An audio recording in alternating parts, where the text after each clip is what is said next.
Perküsyonist Dilan Yeşil Yaprak di pandemiya Covid-19 de ji bo piştgiriyê li Beyoğlu İstanbulê atölyeyek vekiriye.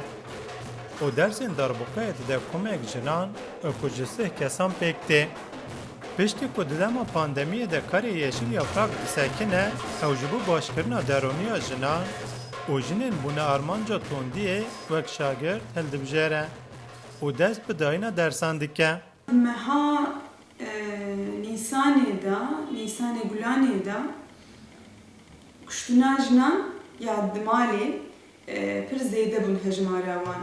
Yên ku piranî ji aliyê mêrên xwe, birayên xwe hatine ji aliyê mêran hatine kuştin. Li wê demê de min xwest tiştekî bikim û bi şikilkî bikevim mala wan jinan û konêzî wan bikim bi şikilkî alî wan bikim. Yani min xwest wek piştgiriyekê bidim jinan.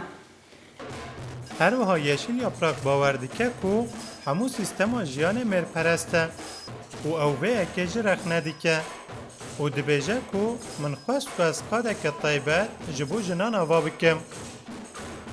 Ji bo ku hemû pergalên jiyanê wekî ol, wekî dewlet hemûyan li derdora şimendiya mêranî hatiye avakirin û min dixwest li hemû qadên jiyanê de hejmara jinan zêde bikim û ez jî müzîkjenim wek müzîkjenekî min xwest tenê ji bo jinan perwerdeyê perküsyonê bidim.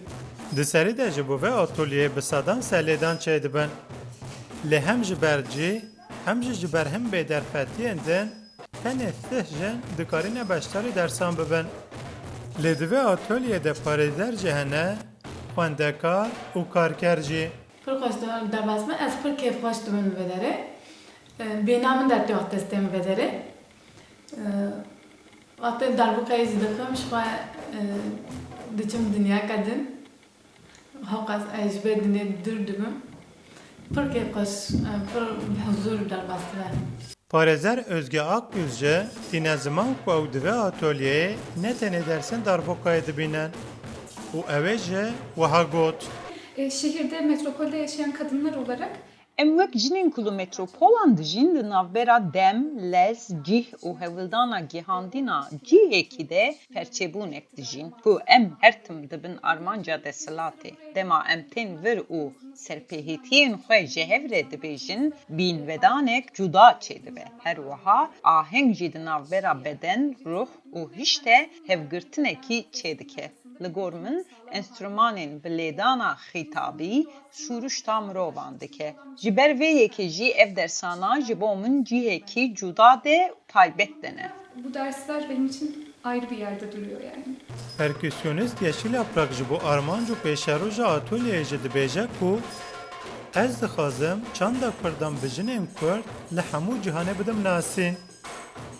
Me botanî, dengê Amerîka, İstanbul.